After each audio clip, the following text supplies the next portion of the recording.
अथव पार कैदरी समोए पुजाणा मुंहिंजल बचन जी जिया यतीमीअ जो एहसास न इन्हनि खे दुखाए मुंहिंजे मासूम बचड़नि जी है मुंहिंजे मासूम बचड़नि जी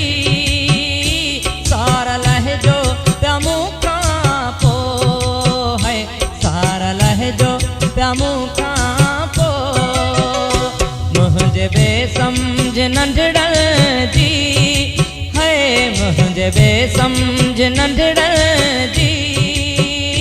सार लहजो प्यामू खां पोइ है सार लहजो प्यामू खां पोइ मुंहिंजे मासूम बचड़नि जी है मुंहिंजे मासूम बचड़नि जी सार लहजो प्यामू खां पोइ है सार लहजो प्यामू खां पोइ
गुलाब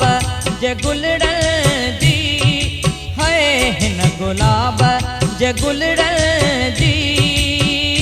सार लहजो प्यामू खां पोइ है सार लहजो प्यामू खां पोइ मुंहिंजे मासूम बचड़नि जी है मुंहिंजे मासूम बचड़नि जी सार लहजो प्यामू खां पोइ है सार लहजो प्यामू खां पोइ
प्यामू खां पोइ मुंहिंजे मासूम बचड़नि जी है मुंहिंजे मासूम बचड़नि जी सार लहजो प्यामू खां पोइ है सार लहजो प्यामू खां पोइ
भेनरनि प्यारनि पुटड़नि जी है सार लहजो पिया मूंखां पोइ है सार लहजो पिया मूंखां पोइ मुंहिंजे मासूम बचड़नि जी है मुंहिंजे मासूम बचड़नि जी सार लहजो पिया मूंखां पोइ है सार लहजो पिया मूंखां पोइ मुंहिंजे बेसमझ नंढड़नि जी है मुंहिंजे बेसमझ नंढड़नि जी सार लहजो पिया मूंखां पोइ है सार लहजो पिया मूंखां